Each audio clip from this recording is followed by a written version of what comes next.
பாடசாலையில நாங்க இருக்கிறோம் கற்பித்தல் செயற்பாடுகள்ல ஈடுபடுறோம். எனவேதான் இந்த கற்பித்தல் செயற்பாடுகளின் ஊடாக அந்த மாணவர்களிடத்துல என்னென்ன துறைகள்ல அல்லது என்னென்ன விடயங்கள்ல வந்துட்டு வளர்ச்சிகள் தேர்ச்சிகள் ஏற்பட வேண்டும் என்பதை அடிப்படையாக கொண்டுதான் அந்த பாடத்திட்டமே தயாரிக்கப்பட்டிருக்குது. அப்ப இந்த வகையில தற்போது நாட்டுல வந்துட்டு இந்த தேசிய கல்வி ஆணைக்குழுவால வென்றெடுக்கப்பட்ட 7 தேர்ச்சிகள் காணப்படுது.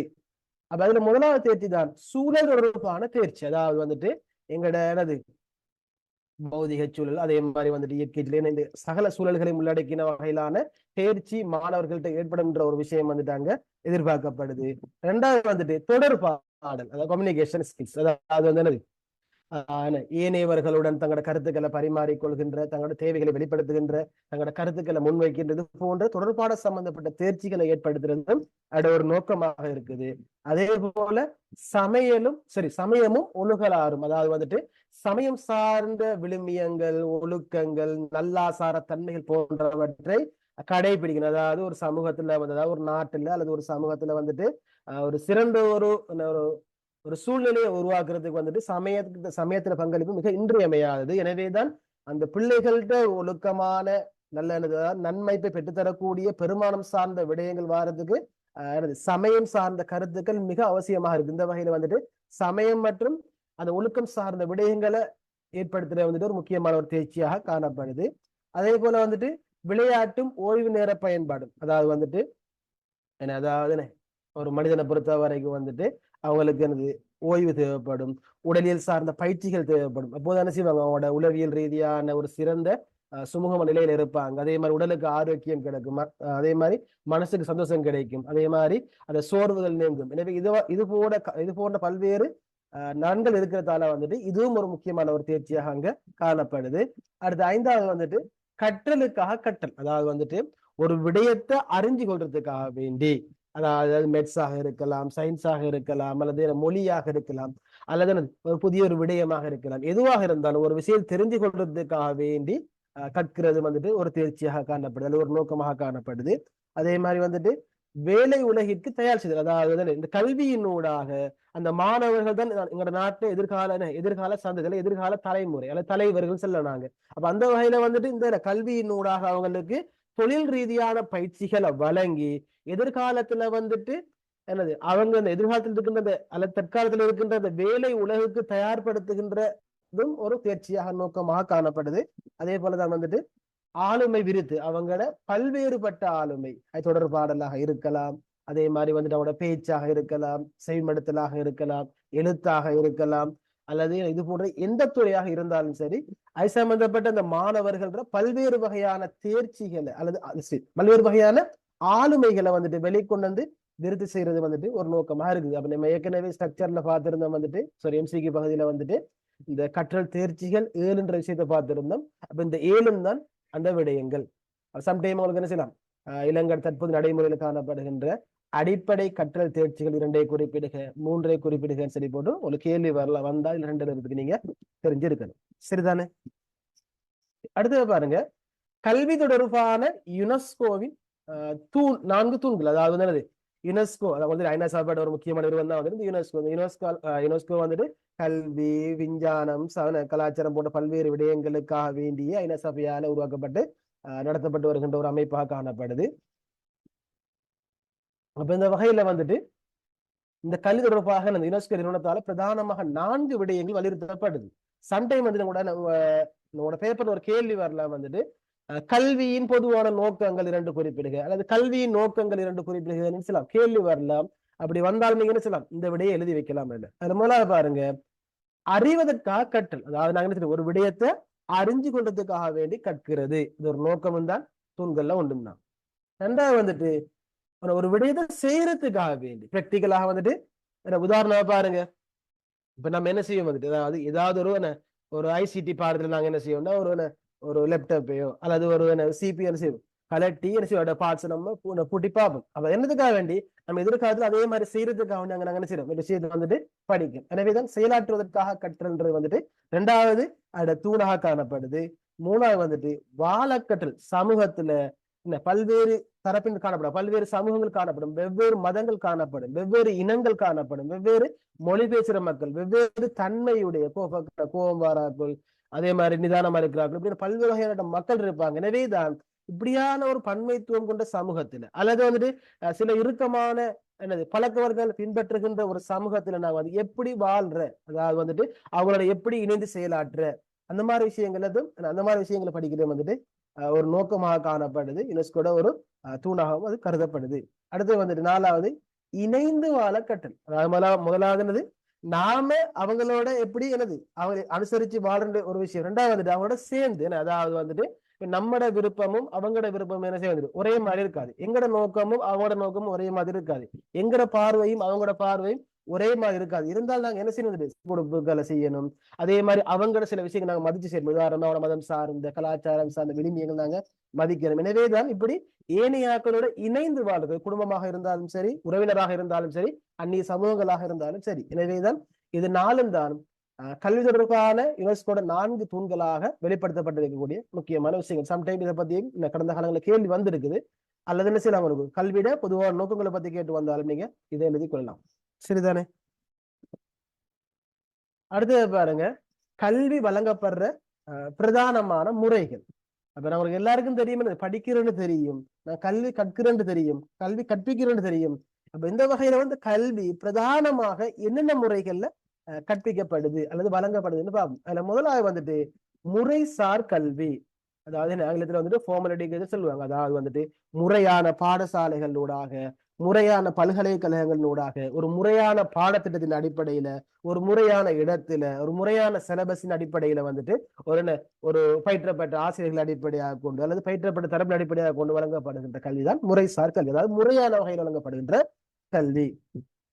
2வது வந்துட்டு முறை சாரா கல்வி. அப்ப இது என்ன விஷயம் சொன்னா, இதுக்கு ஒரு உதாரணமா பாருங்க. நீங்க வந்துட்டு அரசியலை பத்தி நீங்க என்ன செய்யலாம், வந்துட்டு முறை சார்ந்த வகையிலையும் படிக்கலாம், முறை சாராத வகையிலையும் படிக்கலாம். உதாரணமா வந்துட்டு நீங்க ஒரு பாடசாலையில போய் அங்க ஒரு அட்வான்ஸ் லெவல்ல ஒரு பாடம் என்ன செய்யலாம், அரசியல் படிக்கலாம். அல்லது வந்துட்டு ஐரோப்பிய நாடுகள், அதிகமான மேற்கத்திய நாடுகள்ல வந்துட்டு அரசியலை படிக்கிறதுக்கு தனியான கல்வி நிலையங்கள் இருக்குது. நம்ம நாட்டிலேயே வருது பல்கலைக்கழகங்கள், தனியான ஃபேக்கல்டி, தனியான டிபார்ட்மெண்ட் இருக்குது. அப்ப அதுல போய் நாங்க என்ன செய்யலாம், வந்துட்டு அந்த அரசியலை வந்துட்டு படிக்கலாம். இது வந்துட்டு முறைசார் முறையை படிக்கிறது. அதே மாதிரி நாங்க என்ன செய்யலாம் சொன்னா, அரசியல்வாதிகள கூட்டங்களுக்கு போய் அரசியலை படிக்கலாம்.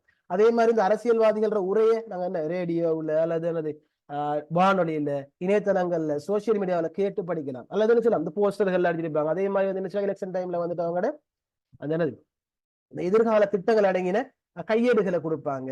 ஆனா இது மாதிரியான பல்வேறு முறைகள் நாங்க என்ன செய்யலாம், வந்துட்டு அரசியலை படிக்கலாம். எனவே இது வந்துட்டு முறைசார கல்வி. அதாவது நாங்க அரசியலை பத்தி ஒரு முறை சாராத வகையில நாங்க என்ன செய்யலாம், வந்துட்டு படிக்கும். இதை மாதிரி தான் நாங்க என்ன செய்யலாம், சமூகத்துல வந்துட்டு எல்லா கல்வியும் என்ன செய்யலாம், வந்துட்டு முறை சார்ந்த வகையில பாடசாலை பல்கலைக்கழகம் கூட படித்துக் கொள்ளலாம். அதே போல வந்து என்ன செய்யலாம், வந்துட்டு நாங்க எங்களோட வீடுகள்ல, அதே மாதிரி இந்த சோசியல் மீடியாக்கள்ல, எங்களோட கடை தெருக்கள்ல, மைதானங்கள்ல, அல்லது மத நிறுவனங்கள்ல எல்லாம் என்ன செய்யலாம், முறை சாராத முறையிலையும் வந்து நாங்க படித்துக் கொள்ளலாம். 2வது மெத்தட். 3வது முறையில் கல்வி. அதாவது முறையில் கல்வின்னா என்னன்னு சொன்னா, இங்க எங்கட நோக்கம் வந்துட்டு படிக்கிறது இல்ல, நாங்க வேற ஏதாவது ஒரு விஷயத்தை செய்வதனூடாக நாங்க என்ன செய்ய வந்துட்டு ஒரு விஷயத்தை படிப்போம். உதாரணமா பாருங்க, இப்ப அசம்பிளி நடக்கும் ஸ்கூல்ல. இப்ப அசம்பிளி நாங்க என்ன செய்யணும், மறைமுகமா வந்துட்டு தேசிய கீதத்துக்கு மதிப்பளிக்கிறதுக்கு படிக்கும். அதே மாதிரி வந்துட்டு ஒரு ஒழுங்கு முறையில நிக்கிறதுக்கு படிக்கும். அதே மாதிரி வந்துட்டு ஒரு உரையாற்ற போகல நாங்க என்ன செய்யணும், அதை காது செவி காது சேர்க்கின்ற விஷயத்தை நாங்க என்ன செய்யணும், மறைமுகமா படிக்கும். எனவேதான் இதே மாதிரிதான் இந்த சுற்றுலாக்கள் போறது, அதே மாதிரி வந்துட்டு விளையாட்டு நிகழ்ச்சிகள், அதே மாதிரி இது மாதிரி ஏனைய பல்வேறு நிகழ்ச்சியோட நாங்க என்ன செய்யறோம், வந்துட்டு ஒரு சில கல்வியை நாங்க என்ன செய்யணும், ஒரு முறையற்ற முறையில் விதத்துல வந்து நாங்க படிக்கும். எனவேதான் தமிழ்ல வந்துட்டு அந்த கொஞ்சம் கருத்துக்கள் வந்து ஒரே மாதிரி இருந்தாலும் கூட ஆங்கிலத்துல தெளிவளிக்கலாம். ஃபார்மல் எஜுகேஷன், நான் ஃபார்மல் எஜுகேஷன், இன்ஃபார்மல் எஜுகேஷன் சொல்லுவாங்க. சரிதானே? அப்ப இதான் வந்துட்டு கல்வி வழங்கப்படுகின்ற பிரதானமான 3 முறைகளாக அல்லது வழிமுறைகளாக காணப்படுது. அதே மாதிரி பாருங்க, இந்த விஷயமும் அதே விஷயத்தை அடிப்படையாக கொண்டதான் பாடசாலையில பூர்ண கலை திட்டத்துல உள்ளடங்குகின்ற முக்கிய பிரிவுகள். சம்டைம்ஸ் உங்களுக்கு கேள்வி வரலாம், கல்வி வழங்கப்படுகின்ற பிரதான முறைகள் 2ஐ குறிப்பிடுக அல்லது 3ஐ குறிப்பிடுங்க, என்ன செய்யலாம், அதை விடலாம். அதே மாதிரி தான் வந்துட்டு இதை நாங்க இன்னொரு வகையில் எப்படி சொல்லலாம்னு சொன்னா, எங்கட என்ன பாடசாலையில கல்வி வழங்கப்படுவது வந்து சும்மா வெறுமனே வழங்குறதில்ல, அதுக்கு ஒரு கலை திட்டம் ஒன்று இருக்கு. அதாவது ஒரு பாடத்திட்டம், அதே மாதிரி ஒரு தேர்ச்சி, கற்றல் பேறுகள், இப்படியா நோக்கங்கள், நிறைய விஷயங்கள் இருக்கும். எனவேதான் இப்படியான விஷயங்களை வந்து செய்யறது வந்து பூர்ண கலை திட்டம் சொல்லுவோம். அப்ப இந்த வகையில வந்து இந்த பாடசாலை சம்பந்தப்பட்ட பூர்ண கலை திட்டத்தில் உள்ளடங்குற முக்கியமான பிரிவுகள் 2 காணப்படுது. அதுல முதலாவது வந்துட்டு முறைசார் கலை திட்டம். அதாவது வந்துட்டு அந்த என்ஐஆல தேசிய கல்வி ஆணைக்குள்ள எழுந்தரிக்கப்பட்ட நோக்கங்களுக்கு ஏற்ப என்ஐஆல் தயாரிக்கப்பட்ட ஆசிய வழிகாட்டி பாட புத்தகங்கள் அடிப்படையாக கூட என்ன அந்த ஓர்டர்ல ஒவ்வொரு டேமுக்கு நாங்க ஒரு அழகாக படிப்பிச்சுட்டு போறது. அப்ப இது என்ன விஷயம் வந்துட்டு முறைசார் கலை திட்டம். அடுத்து வந்துட்டு முறைசாரா கலை திட்டம். இதுலயே வந்துட்டு 2 வகை இருக்குது. அதுல வந்துட்டு இணைக்கலை திட்டம், அதே மாதிரி வந்துட்டு மறைக்கலை திட்டம். அதாவது வந்துட்டு இணைக்கலை திட்டம் சொன்னானது அந்த பாடத்தோடு சம்பந்தப்பட்ட வகையில அல்லது வெளியாலான சில தகவல், உதாரணமா நம்ம ஒரு பாடம் ஒன்றை படிப்போம். உதாரணமா சயின்ஸ்ல வந்துட்டு என்னது தாக்கம் வந்து தலைப்பு படிச்சோமா என்ன செய்ய வந்துட்டு அந்த தாக்கம் சம்பந்தப்பட்ட சில நிகழ்வுகள் இருக்கும். அதாவது நம்ம சிலபஸ் தேவையில்லை இருந்தாலும் என்ன செய்யும் அதை விளங்கி கொள்றதுக்கு தேவை. நாங்க என்ன செய்வோம் வந்துட்டு வெளியில இருந்து நாங்க என்ன செய்வோம் வந்துட்டு ஏதாவது ஒரு இடத்துக்கு விசிட் பண்ணி ஒரு நிறுவனத்துக்கு போய் தொழிற்சாலை இப்ப நாங்க என்ன செய்வோம் அதை நாங்க படிப்போம். எனவே இது இணையதளத்தில் சொல்லுவாங்க. அதே மாதிரி என்ன செய்யும் இந்த பாடசாலையில வந்துட்டு சுற்றுலாக்கள் போறது, அதே மாதிரி வந்துட்டு விளையாட்டு நிகழ்ச்சிகள் எல்லாம் வரும். அதே மாதிரி வந்துட்டு மறைக்கலை திட்டம் ஏற்கனவே பார்த்த மாதிரி என்ன, அதாவது இந்த அசம்பிளி போன்ற ஏனைய செயற்பாடுகளின் ஊடாக மாணது ஒழுக்கத்தை, நிக்கிற முறையை, நாட்டுக்கு மரியாதை செய்கின்ற கௌரவம் அளிக்கின்ற முறைகளை வந்து என்ன செய்யறது கற்பிக்கிறது. இப்படி என்ன செய்யலாம் இந்த பிரதானமா 2 வகைப்படுத்தி மொத்தமாக 3 வகைப்படுத்தலாம் இந்த கலை திட்டத்தில் விளங்குகிற முக்கியமான பிரிவுகளாக. எனவேதான் பாடசாலையில பூர்ண கலை திட்டத்தில் உள்ள முக்கிய பிரிவுகள் வந்துட்டு 2 காணப்படுது. ஒன்று முறைசார் கலை திட்டம், ரெண்டாவது முறைசாரா கலை திட்டம். இந்த முறைசாரா கலை திட்டத்துல வந்துட்டு இணைக்கலை திட்டம், அதாவது பாடத்தோட இணைந்த வகையில பாடசாலை எடுக்கப்படுகின்ற வேறு நடவடிக்கைகள். அதே மறைன்னு சொன்னா படிக்கிற நோக்கம் இல்லாம சரி வேறொரு செயற்பாடினூடாக சில விஷயங்களை படிச்சு கொள்றது. இதுக்காக வேண்டி சில செயற்பாடுகள் பாடசாலைகள்ல வந்துட்டு நடக்குது. சரிதானே? அடுத்தது பாருங்க, பாடசாலையில் இணைக்கலை திட்டத்தில் இணைக்கலை திட்டத்தில் வரும் சரியா, இணைக்கலை திட்டத்தில் நடைமுறைப்படுத்த இதுல வந்துட்டு டைப்பிங் மிஸ்டேக் இருக்குது. பாடசாலை இணைக்கலை திட்டத்தில் நடைமுறைப்படுத்தக்கூடிய சரிதானே செயற்பாட்டு துறைகள். அதாவது வந்துட்டு நம்ம ஏற்கனவே பார்த்தோம்தானே, அதாவது என்ன பார்த்தோம், அதாவது இணைக்கலை திட்டம் ஒரு விஷயம் வந்து பார்த்தோம். எனவே இந்த இணைக்கலை திட்டத்தை நாங்க வந்துட்டு எங்களோட பாடசாலையில வந்துட்டு எந்தெந்த செயற்பாட்டு துறைகளினூடாக நாங்க என்ன செய்யலாம் மேற்கொள்ளலாம் அல்லது முன்னெடுக்கலாம் சொல்லிதான் பார்க்க போறோம். அதுல முதல்ல பாருங்க உடல் விருத்திக்கான செயற்பாடுகள். அதுல வந்துட்டு பிடி, அதாவது நம்ம என்ன செய்யணும் உடற்பயிற்சியில ஈடுபடுறது, விளையாட்டு சம்பந்த விஷயங்கள் அதுல வரும். அதே மாதிரி வந்துட்டு சிந்தனை விருத்திக்கான செயற்பாடுகள், உதாரணம் விவாத போட்டிகளை நடத்துறது அல்லது மாணவர்கள் கருத்துக்களை முன்வைக்கிறதுக்கான வாய்ப்புகளை அதாவது சுவர் பத்திரிகைகள் போன்ற ஏற்பாடு செய்யறது இதெல்லாம் அதுல வரும். அடுத்து வந்துட்டு ஆளுமை விருத்திக்கான சரியா ஆளுமை விருத்திக்கான செயற்பாடு, அதாவது வந்துட்டு சில பேச்சாற்றல் இருக்கும், சிலாக்களுக்கு வந்துட்டு நல்ல வரைகிற ஆற்றல் இருக்கும், சில எப்படி ஒவ்வொரு ஆக்களுக்கும் ஒவ்வொரு வகையான ஆற்றல்கள் இருக்கும். அப்ப எனவேதான் அந்த ஆற்றல்களை வச்சு சில மாணவ மன்றம் இதே மாதிரி ஏனைய நிகழ்ச்சிகள் நாங்க என்ன செய்யலாம் முன்னெடுக்கலாம். அதே மாதிரி பாருங்க அழகியல் செயற்பாடு, சிலாக்கு நல்லா சித்திரம் வரைவாங்க, சிலாக்கு நல்லா ஆக்கம் செய்வாங்க, சிலாக்கு நல்லது படங்களை வரைவாங்க, சிவரோவியங்கள்லாம் வரைவாங்க, இப்படியானது இருக்கு. அதே மாதிரி சில கழிவு பொருட்களை வச்சு சில பொருட்களை உருவாக்குவாங்க. அதே மாதிரி இப்படியான நிறைய செயற்பாடுகள் இருக்குது. எனவேதான் இதை ஊக்குவிக்கிற வகையில மேல சில வந்துட்டு சில விடயங்களை வந்துட்டு முன்னெடுக்கலாம். அதே மாதிரி வந்துட்டு சமூக அபிவிருத்தி செயற்படும், அதாவது சமூகத்துல வந்துட்டு நாங்க எப்படி மற்ற மக்களோட ஒன்றிச்சு போறது, சமூகத்துல பெரியார்கள் எப்படி மதிக்கிறது, சமூகத்துல இருக்கிற சில செயற்பாடுகளை நாங்க எப்படி அனுசரிச்சு போறது, சமூகத்துல இருக்கிற முறைகளான விடைகளை நாங்க எப்படி விலகி போறது போன்ற சமூகத்தோட பிள்ளைகள் அல்லது மாணவர்களை இணைக்கின்ற வகையிலான சில செயற்பாடுகளை நாங்க என்ன செய்யலாம். உதாரணமானது பாடசாலை மாணவர்களை கொண்டு பொதுவான மதஸ்தலங்கள் அல்லது பொதுவான பாதை ஓரங்களை சுத்தப்படுத்துறது, அதே மாதிரி வந்துட்டு அவங்க பொதுவான இடங்களுக்கு உதாரணமா சந்தை இடங்களுக்கு போய் சம்பந்தப்பட்ட விழிப்புணர்வு எல்லாம் வரும். இல்லை அடுத்தது பாருங்க 6வது மாணவர் ஆற்றல் விருத்திக்கான செயற்பாடுகள். என்னென்ன, அதாவது மாணவர்கள் எழுத்தாற்றல் அதே போல ஏனைய ஆற்றல்கள் செய்யறதுக்கான சில செயற்பாடுகள் நாங்க என்ன செய்யலாம்டா முன்னெடுக்கலாம். நம்ம ஏற்கனவே கூறின மாதிரி. அடுத்து வந்துட்டு கலாசார விழுமிய நன்னடத்தை ஆற்றல் விருத்தி, அதாவது சமயம் சார்ந்த கலாச்சாரம் சார்ந்த இப்படியான செயற்பாடுகளை ஊக்குவிக்கிற வகையில அதுக்கான சமயம் சார்ந்த நிகழ்ச்சிகளை முன்னெடுக்கிறது, சில சமயம் சார்ந்த விழுமியங்களை பின்பற்றதுக்கான விழிப்புணர்வு செயற்பாடுகளை முன்னெடுக்கிறது, சுவரொட்டிகளை காட்சிப்படுத்துறது எல்லாம் வரும். அடுத்து என்னது பிரஜைகள், அதாவது ஒரு சிறந்த பிரஜையாக, அதாவது ஒரு நாட்டுல தேசப்பற்று மிக்க, நாட்டு அபிவிருத்தி மீது அக்கறை கொண்ட, நாட்டு விசுவாசம் கொண்ட ஒரு சிறந்த பிரஜையாக இருக்கிற வகையில வந்து தேவையான பயிற்சிகள். உதாரணமானது நாட்டு உதாரணம் எங்க தேசிய கீதம் எந்த இடத்துல கூட மதிப்பளிக்கிற பிரஜைகளை உருவாக்குறது. அதே மாதிரி நாட்டு தலைவர்களை, நாட்டு சுதந்திரத்துக்காக பாடுபட்டவர்களை அவங்களோட நினைவு கூறுன்ற வகையில, அதே மாதிரி நாட்டு அரசியல் செயற்பாடுகள்ல அல்ல ஜனநாயக செயற்பாடுகள்ல ஆர்வத்தோட பங்கு பற்ற செய்யற வகையிலான பல்வேறு செயற்பாடு. உதாரணமா மாணவர் பாராளுமன்றம் எடுத்து காட்டலாம். சரிதானே? இப்படியான விஷயங்கள் நாங்க என்ன செய்யலாம் சொன்னா அந்த துறையில நாங்க வந்து இடைக்கணிதத்துல வந்து மேற்கொள்ள முடியும். சரிதானே? அடுத்தது பாருங்க, கல்வியுடன் தொடர்புடைய அரச சேவை துறைகள். அதாவது இலங்கையை பொறுத்த வரைக்கும் இலங்கையோட கல்வி முறைமையோட கல்வி சம்பந்தப்பட்ட விடயங்களோட தொடர்பான சில முக்கியமான அரசு சேவை துறைகள் வந்துட்டு காணப்படுது. அதை நீங்க கட்டாயம் தெரிஞ்சுக்கணும். அதாவது நாங்கள் ஒரு ஆசிரியர் வகையில இருந்தால் அல்லது ஒரு மாணவராக இருக்கின்ற வகையில கட்டாயம் தெரிஞ்சுக்கணும். ஏன்னா எங்களுக்கு எங்களோட பல்வேறு தேவைகளை அவங்களோட அதை நாங்க நிறைவேற்றி கொள்ள முடியும். அப்ப அந்த வகையில முதலாவது பாருங்க, இலங்கையில கல்வித்துறையில இருக்கின்ற ஆக உயர்ந்த டாப் லெவல், அதே மாதிரி கல்வி நிர்வாகம் சார்ந்த ஒருத்தர் தான் வந்துட்டு இந்த SLEAS சொல்லுவாங்க. சரியா? அதாவது இலங்கையில இருக்கின்ற ஆனா நிர்வாகத்துல உயர்ந்தது வந்துட்டு SLAS, ஸ்ரீலங்கா அட்மினிஸ்ட்ரேஷன் சொல்லுவாங்க. கல்வி சம்பந்தப்பட்ட எப்படி வரும்னு சொன்னா SLEAS, Sri Lanka educational administrative service, Ilankai கல்வி நிர்வாக சேவை. இதான் ஆக உயர்ந்த பதவி. இந்த தகவல் எங்க இருப்பாங்கன்னு சொன்னா நம்ம மினிஸ்ட்ரியில, அதாவது கல்வி அமைச்சில, மாகாண கல்வி அமைச்சில, அதே மாதிரி மாகாண கல்வி திணைக்களங்கள்ல, அதே மாதிரி வலய கல்வி பணிமனைகள்ல வலய கல்வி பணிப்பாளராக, பிரதி கல்வி பணிப்பாளர்களாக இருப்பாங்க. இந்த பதவியில் கொடுத்தாங்க. சரிதானே? இதுதான் இலங்கையிலே கல்வித்துறையோடு சம்பந்தப்பட்ட ஆக உயர்ந்த நிர்வாக பதவி. சரிதானே? நிர்வாக தகமை. அடுத்து வந்துட்டு SLTES, நம்ம ஏற்கனவே MCQல பார்த்தோம். என்ன?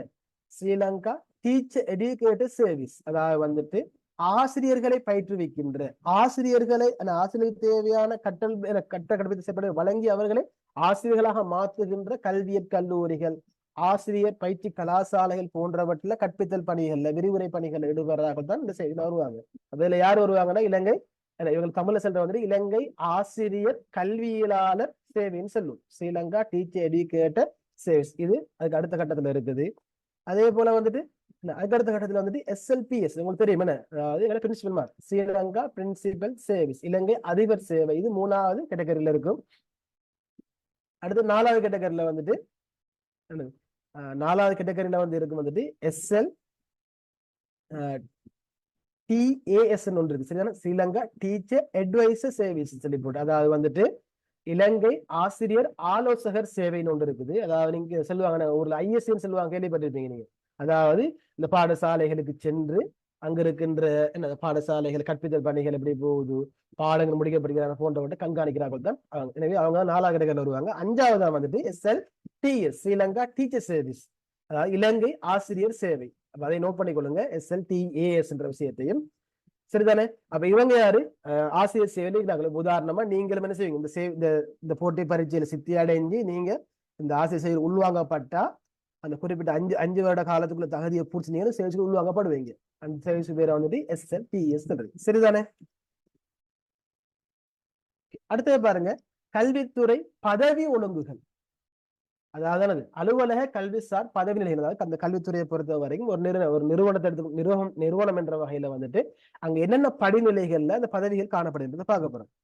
அதுல பாருங்க, மேல யார் இருப்பாரு? மாகாண கல்வி பணிப்பாளர். சரிதானே? இது வந்துட்டு இந்த அரசியல் பதவிகள் இல்ல, கல்வி நிர்வாகம் சார்ந்த அரசு பதவிகளை. அதுல மாகாண கல்வி பணிப்பாளர் இருப்பாரு. அதுக்கு அடுத்து யார் இருப்பாரு? ஒரு மேலதிக மாகாண கல்வி பணிப்பாளர் இருப்பாரு. அதே மாதிரி வலய கல்வி பணிப்பாளர். அது கீழே வந்துட்டு பிரதி வலய கல்வி பணிப்பாளர். அடுத்தது உதவி கல்வி பணிப்பாளர். அடுத்தது சேவைக்கால ஆசிரியர் ஆலோசகர் என்ற வகையில செய்வாங்க. இந்த அவங்களோட பதவி ஒழுங்குகள் வந்துட்டு காணப்படும். அதாவது குறிப்பா ஒரு மாகாண பாடசாலை பொறுத்தவரை இதே ஒரு நேஷனல் ஸ்கூலா இருந்தாலும் செய்ய வந்துட்டு மாகாணம் இல்லாம மத்திய அரசுல வரும். அதே மாதிரி பாருங்க, ஒரு பாடசாலையை பொறுத்த வரைக்கும் வந்துட்டு அங்க என்ன பல்வேறு பதவிகள் இருக்கும். அந்த பதவி ஒழுங்குகள் வந்துட்டு இந்த பின்வருகின்ற கேட்டகரியில தான் இருக்கும். அதெல்லாம் பாருங்க, ஆக உயர்ந்தவர் யாருன்னு சொன்னா அதிபர். அதிபர் கீழே அந்த பாடசாலைகள்ற மாணவர்கள்ற எண்ணிக்கை வகுப்புகளை பொறுத்தும் ஒரு பிரதி அதிபரோ 2, 3, 4, 5 சரி காணப்படலாம். அப்ப அது கீழே அதிபர்கள் இருப்பாங்க. அவங்களுக்கு ஒவ்வொரு துறைகள் பொறுப்பு கொடுக்கப்பட்டிருக்கே மேலும் அது கீழே வந்துட்டு உதவி அதிபர்கள். சரிதானே? டிப்யூட்டி பிரின்சிபல் தான் பிரதி அதிபர், வைஸ் பிரின்சிபல் சொன்னா உதவி அதிபர். பிரதி அதிபர் வந்துட்டு உதவி அதிபரை விடவும் தரம் கூடினவர். ஞாபகம், உதவி அதிபர் அதிபர்களுக்கு உதவுறதுக்காக வேண்டிய தான் உதவி அதிபர். அடுத்து வந்துட்டு பகுதி தலைவர்கள் அல்லது பிரிவு தலைவர் சொல்லுவாங்க, செக்ஷன் ஹெட் சொல்லுவாங்க. அதாவது ஏ லெவலுக்கு ஓ லெவலுக்கு வச்சிருப்பாங்க வேறையா. சம்டைம்ஸ் அது ஒரு ஸ்கூலை பொறுத்து வேறுபடும். சம்டைம்ஸ் பெரிய ஸ்கூல் இல்ல, தரம் 6க்கு ஒரு செக்ஷனல் ஹெட், 5க்கு ஒன்று, 4க்கு அப்படி ஒரு வகுப்பு வச்சிருப்பாங்க.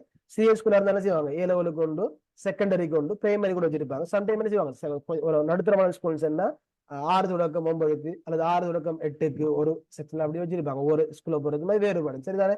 அப்ப அவங்க இருப்பாங்க. அவங்களுக்கு கீழே தான் யார் இருப்பாங்கன்னு சொன்னா ஆசிரியர் இருப்பாங்க. ஆசிரியர் கீழே தான் மாணவ தலைவர்கள், அதே மாதிரி மாணவர் வருவாங்க. சரிதானே? இதான் ஒரு பாடசாலையை பொறுத்த வரைக்கும் காணப்படுகின்ற பதவி ஒழுங்குகள். அப்ப சம்டைம் ஒன்று கேள்வி வந்தா பாடசாலைகளில் காணப்படுகின்ற உயர்ந்த பதவி 2 குறிப்பிடுன்னு சொன்னா நீங்க இதுல தெரிஞ்சுக்கணும். அடுத்தது பாருங்க, கல்வி அமைச்சினால் அறிமுகம் செய்யப்பட்டுள்ள பாடசாலை பண்புசார விருத்தி நிகழ்ச்சி திட்டத்தில் உள்ளடங்கும் துறைகள் 8. அப்ப இதை நம்ம அந்த எம்சிக்கு வினாத்தால நாங்க பார்த்திருந்தோம். வந்துட்டு எத்தனை கேட்டிருந்தோம், நீங்க 8 சொல்லி நிறைய பேர் சரியான விடைய சொல்லியிருந்தீங்க. அப்ப எனவே இதை நல்லா பார்த்துக்கொள்ளுங்க. ஒரு பாடசாலையை பொறுத்த வரைக்கும் அந்த பாடசாலை எந்த அளவுக்கு டெவலப்பா இருக்குது, அந்த பாடசாலை எந்த அளவுக்கு குவாலிட்டியா இருக்குன்றதை தீர்மானிக்கிறது வந்துட்டு இந்த 8 துறைகளை தான். இந்த 8 துறைகளை வச்சுதான் வந்துட்டு ஒரு பாடசாலையை வந்துட்டு என்னது எல்லாரும் மதிப்பிடுவாங்க. எல்லாரும் சொன்ன யாரு, அது மாகாண கல்வி திணைக்களமா இருக்கலாம், மத்திய அரசா இருக்கலாம், வலய கல்வி பணிகளா இருக்கலாம், அல்லது ஐஎஸ்சியா இருக்கலாம், யாராக இருந்தாலும் வந்துட்டு அவங்க என்னது அவங்க இந்த ஒரு பாடசாலை சம்பந்தப்பட்ட அவங்க தரநிலைகளை அறிவதற்காக வேண்டி பயன்படுத்துகின்ற பிரதான குறிகாட்டி வந்துட்டு இந்த 8 துறைகள் தான். இந்த 8 துறைகள்ல முக்கியமான 8 தலைப்புகள் வரும். அதுல பாருங்க, முதலாவது வந்துட்டு மாணவர் அடைவு. மாணவர் அடைவுன்னு சொல்ல போகல வந்துட்டு அதுல காப்பத்த உயர்தரத்துல எப்படி, சாதாரண தர, அதே மாதிரி ஸ்கூல் இந்த தேசிய பரீட்சைகள்ல எப்படி இருக்குது, அதே மாதிரி பாடசாலையில நடந்த அந்த தவணை பரீட்சைகள்ல புள்ளிகள் எப்படி இருக்குது, அது எந்த அளவுக்கு கூடி இருக்குது, அல்லது எந்த மட்டத்துல இருக்கு, சராசரி எந்த மட்டத்துல இருக்குது என்ற விஷயங்களை பார்ப்பாங்க. அதே ஒவ்வொரு பாடத்திலையும் வந்துட்டு மாணவர் எந்த அளவு வீழ்ச்சியாக நிலையில இருக்காங்கன்றதெல்லாம் பார்ப்பாங்க. எனவே முதலாவது விஷயம் மாணவர் அடைவு. அதாவது அது தேசிய பரீட்சையா இருக்கலாம், பாடசாலை கணிப்பீடாக இருக்கலாம், தவணை பரீட்சையாக இருக்கலாம், எதுவாக இருந்தாலும் அது எல்லாமே இதுக்குள்ள வரும். ரெண்டாவது வந்துட்டு கற்றல் கற்பித்தல் மதிப்பீடு. இதுல வந்துட்டு சிலபஸ் எந்த அளவுக்கு முடிக்கப்பட்டு இருக்குது, அதே மாதிரி கற்பித்தல் முறையாக நடக்குதா, எந்த அளவு பாடங்கள் நடந்திருக்குது, இந்த லெசன் பிளான்கள் ஆசிரியர்கள் பயன்படுத்துறாங்களா, இந்த மாதிரி விஷயங்கள்லாம் வந்துட்டு அதுல மதிப்பீடு செய்யப்படும். மூணாவது வந்துட்டு முறையான கலைத்திட்ட முகாமைத்துவம். அதாவது பாடசாலையிடம் கலைத்திட்டம் வந்துட்டு முறையாக வந்துட்டு முறையான முகாமைத்துவம் செய்யப்படுதான்ற விஷயங்களை அதுல பார்ப்பாங்க. அடுத்து வந்துட்டு இணைப்பாட விதான செயற்பாடு. அதாவது என்னது, இதுல வந்துட்டு பாடத்தோட சம்பந்தப்பட்ட உதாரணம் விளையாட்டு, அதே மாதிரி வந்துட்டு என்னது இந்த தேசிய என்ன போட்டிகள் நடக்குதான, அந்த தமிழ் மொழி தின போட்டி, அதே மாதிரி இஸ்லாமிய கலாச்சார போட்டி, ஆங்கில தின போட்டி, இப்படியான அந்த ஏனைய பாடத்தில் சம்பந்தப்பட்ட தொடர்படாத ஏனைய துறைகள்லையும் மாணவர்களோட பங்கு பற்றல்கள், அவங்களோட அடைவுகள், அதாவது மாகாண மட்டத்தில் எத்தனை பேர் வென்றிருக்காங்க, அதே மாதிரி தேசிய மட்டத்தில் போய் அப்படியான விஷயங்கள்லாம் அதுல நோக்கப்படும். அடுத்து வந்துட்டு தலைமைத்துவமும் முகாமைத்துவம். இது வந்துட்டு அதிபர், அதே மாதிரி அந்த பாடசாலை நிர்வாகம் சார்ந்த முக்கியமான ஒரு தலைப்பாக காணப்படும். எனவே அவர செயற்பாடுகள், அவர முன்னெடுப்புகள், கண்காணிப்புகள் எல்லாமே அதுக்குள்ள வந்துட்டு வரும். அடுத்து மாணவர் நலன்புரி. மாணவர்கள் நலன்களை மேம்படுத்துற வகையில அங்க என்னென்ன வகையான செயற்பாடு, உதாரணமா வந்துட்டு ஃபர்ஸ்ட் எய்ட் பாக்ஸ்ல இருந்து, அதே மாதிரி மாணவர்களுக்கு என்ன உதாரணமான மாணவர்கள் தங்களோட மாணவர் போதுமான பாத்ரூம் வசதிகள் ஒழுங்கா இருக்குதா, அதே மாதிரி அவங்களுக்கு மைதான வசதி இருக்குதா, அதே மாதிரி வந்துட்டு மாணவர்கள் அவசரம் ஏதாவது ஆக்சிடென்டோ அல்லது ஏதோ ஒரு அசம்பாதி நடந்த அதுக்கான எனது மாற்று வழிகள், அதாவது அதுக்கான உடனடியாக நிவாரணக்கூடிய ஏதாவது வழிகள் இருக்குதா, இது போன்ற மாணவர் நலன் சார்ந்த சகல விஷயங்களும் என்ன செய்வாங்க வந்துட்டு நோக்கப்படும். வகுப்பறைகள் எந்த அளவுல காணப்படும் போன்ற விஷயங்கள்லாம் நோக்கப்படும். அடுத்து வந்துட்டு பௌதிக வள முகாமைத்துவம். அதாவது வந்துட்டு பாடசாலை கதிரைகள், மேசைகள், அதே மாதிரி வந்துட்டு ஆளணி, அதே மாதிரி இந்த போதுமான வகுப்பறை இருக்குதா, அதே மாதிரி இது எல்லா இதுல வரும். சரிதானே? விஷயங்கள்லாம் வரும்.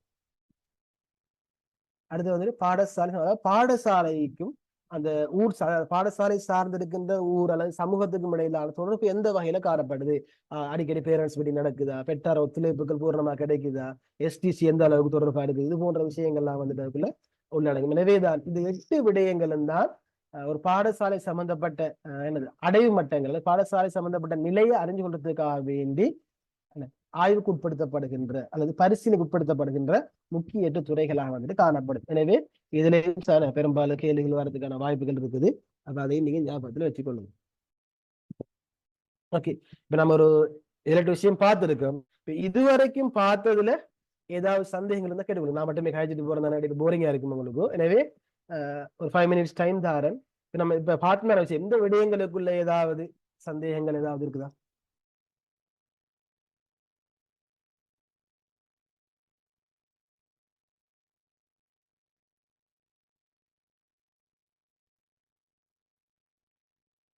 ஓகே, அடுத்து வந்துட்டு இந்த லாஸ்ட் கிளாஸ்ல வந்துட்டு நான் 15 minutes ஏலியா முடிச்சுட்டேன்.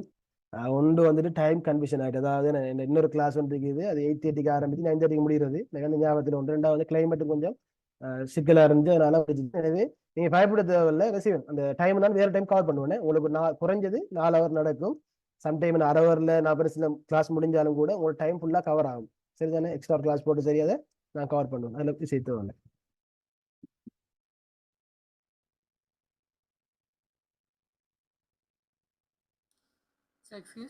டவுட்ஸ் ஒன்றும் இல்லை.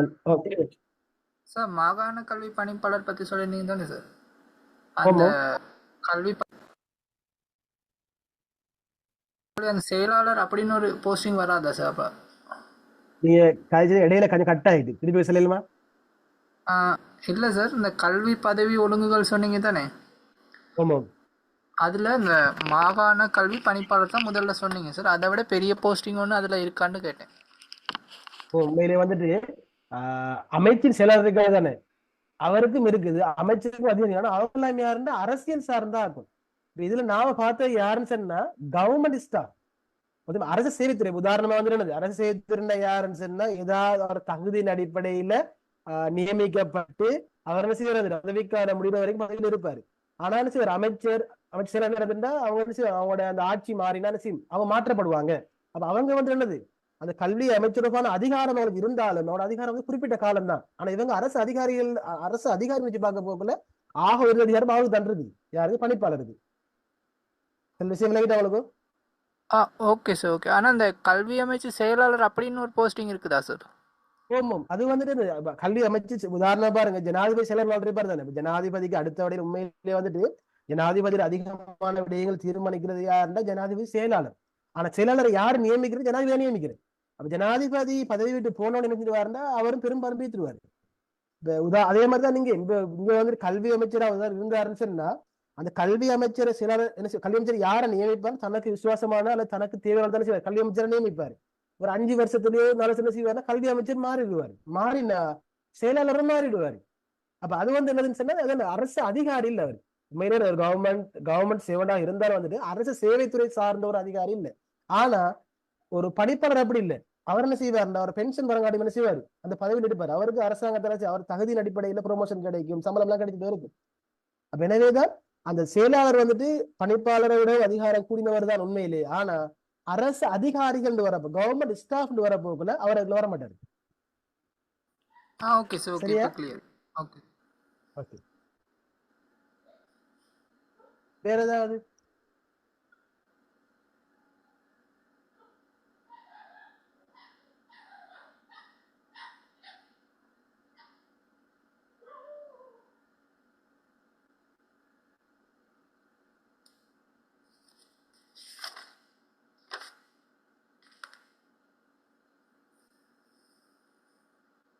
ஓகே, அப்ப அடுத்ததுக்கு போவோம். யாரோ 2 பேரும் மைக் ஒன்று போல கொஞ்சம் பண்ணி கொடுங்க பார்த்து. அடுத்தது பாருங்க, கல்வி செயன்முறையின் போது ஆசிரியரால் மாணவர்களிடம் விருத்தி செய்யப்பட வேண்டிய துறை. அதாவது வந்துட்டு நாங்க சில வந்துட்டு கற்பித்தலுக்காக வேண்டி போறோம். இப்ப அதாவது நம்மட கஸ்டமர் யாருன்னா மாணவர்கள் தான். அதாவது நம்மட அந்த இலக்கு வந்துட்டு மாணவர்கள் தான். எனவேதான் நாங்க ஒரு கற்பித்தல் பணிகளை செய்கின்ற பொழுது மாணவர்கள்ட்ட சில துறைகளை அடிப்படையாக கொண்டுதான் நாங்கள் கற்பித்தலை மேற்கொள்ளலாம். சில துறைகள்ல அவங்கள்ட்ட வந்துட்டு விருத்தி ஏற்படுத்துறதை நோக்காக கொண்டுதான் அந்த கற்பித்தலை நாங்க முன்னெடுக்க வேண்டும். எனவேதான் இந்த வகையில வந்துட்டு ஒரு ஆசிரியரால மாணவர்களுக்கு செய்யப்பட வேண்டிய முக்கியமான துறைகளா பின்னோட காணப்படுது. அதுல முதலாவது பாருங்க, முதலாவது அறிவு. முதலாவது இந்த மாணவனுக்கு செய்வது மாணவன் அறிவு விஸ்தரிக்கப்படணும் அல்லது விரிவுபடுத்தப்படணும் அல்லது விருத்தி செய்யப்படணும். தெரியாத விடயங்கள் என்ன செய்யலாம் மாணவன் பாடசாலையில போய் தான் என்ன செய்யலாம் அறிஞ்சு கொள்ளலாம். உதாரணமா வந்துட்டு ஒரு 2 இலக்க எண்களை கூட்டுறது எப்படி, அதே மாதிரி என்னது 2 இலக்க எண்களை ஒரு இலக்க எண்ணால அல்ல இலக்க எண்களால பெருக்கிறது எப்படி, கழிக்கிறது எப்படி, அதே மாதிரி வந்துட்டு ஒரு ஒரு ஒரு பந்தியை வந்துட்டு எப்படி ஒரு இலக்கண முறையில வந்துட்டு வாசிக்கிறது, சரிதானே, ஒரு கட்டு சம்பந்தப்பட்ட அறிவை நாங்க என்ன செய்யணும்னு சொன்னா முதலாவது விருது செய்யணும். ரெண்டாவது வந்துட்டு திறன், அதாவது என்னது திறன்றது என்னது அவர் ஆளுமை சம்பந்தப்பட்ட, அதே மாதிரி திறன் என்ன செய்யணும் ஆளுக்கால் வேறுபடும், ஒரு வகை திறன்கள் இருக்கு. எனவே தானே செய்யணும் அந்த மாணவர்கிட்ட காணப்படுகின்ற திறன்களை மினங்கண்டு அதையும் என்ன செய்யணும் அவற்றை மேம்படுத்தணும். அறிவு விருத்தி அதே டைம்ல வந்துட்டு வர்ற பல்வேறு திறன்கள் செயல்படுத்த எழுத்து திறன், அதே மாதிரி வந்துட்டு ஒழுக்கம் சம்பந்தப்பட்டவர்கள் இது எதா இருந்தாலும் சரி ஏதோ ஒரு என்ன எல்லா திறன்களையும் வந்துட்டு அல்லது மாணவன் என்ன எந்த திறன் எந்த விடயங்கள் ஏற்படுத்தி கொடுக்கான வாய்ப்புகள் இருக்கு சாத்தியப்பாதுக்கும் அந்த திறன்கள் செய்யறதும் ஒரு நோக்கமா இருக்கு அல்லது செய்ய வேண்டியதும் ஒரு தேவையா இருக்குது. அடுத்து வந்துட்டு மனப்பாங்கு. உதாரணமா பாருங்க, நீங்க கேள்விப்படுவீங்க இந்த டாக்டர் இப்படி நடக்காராம், இந்த பிரின்சிபல் இப்படி மோசமா நடந்தியான்னு சொல்லி போட்டு நீ கேள்விப்படுங்க அல்லது இந்த ஒரு இப்படி நடந்தியான்னு நீங்க அதிகமா நியூஸ் பாக்குங்க. அப்ப என்ன விஷயம் சொன்னா அப்ப அவங்களுக்கு என்ன இருக்குது நல்ல அறிவு இருக்குது. உதாரணமா ஒரு வைத்தியரா வாருன்னு சொன்னா ஒரு சாதாரண வரையில வந்து அப்ப நல்ல ஒரு அறிவுள்ள நல்ல திறன் மிக்க நல்ல ஒரு ஆளுமை உள்ள அலைவான நல்லவன ஒரு ஆற்றல் உள்ள ஆளாதான் சரி ஒரு வைத்தியராக இன்ஜினியராக வரையில் திறன் குடிக்கிறாங்க. அப்ப எனவேதான் அந்த அறிவு திறன் இருந்தும் சமூகத்துக்கு அது பிரயோசனம் இல்லை. ஏன் சொன்னா நல்ல மனப்பாங்கு இல்லை. அப்ப எனவேதான் ஒருவன் வெறுமனே அறிவு திறன் மட்டும் மனப்பாங்கு. உதாரணமானது உதாரணம் சில பாடசாலை பார்க்கலாம், இந்த நியூஸ் தான் ஓலெவல் எக்ஸாம் முடிஞ்ச உடனே பிள்ளைகளுக்கு பேனை உடைக்குது, கூரையை உடைக்குது, பாடசாலை கதவை உடைச்சிட்டு போகுது, கதிரையை வச்சு உடைக்குது, பாடசாலை அசிங்கப்படுத்துது. அப்ப இதெல்லாம் எது எடுத்துக்காட்டுன்னு சொன்னா இந்த பிள்ளைக்கு 11 வருஷம் படிச்சுட்டு வந்து பிள்ளைகிட்ட மனப்பாங்கு ரீதியாக அதாவது நம்ம சொத்தை நம்ம பாதுகாக்கணுமே, இது அரசு சொத்து, இது மற்ற பிள்ளைகளுக்கும் தேவையே என்ற அந்த மனப்பாங்கு விருது செய்யப்படல.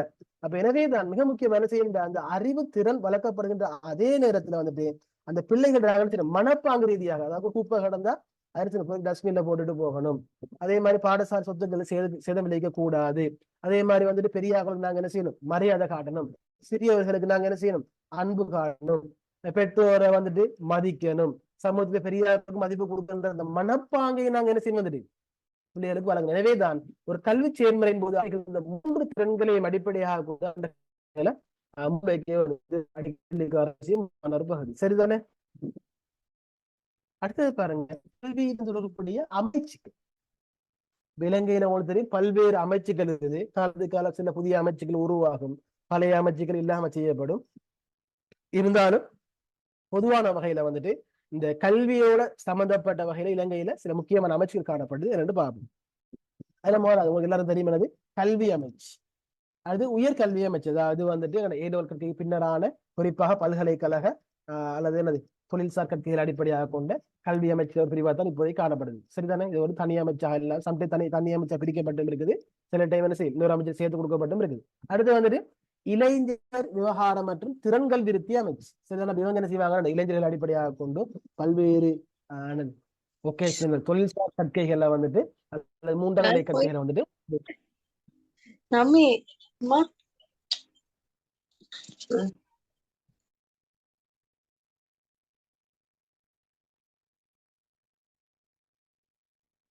சரிதானே.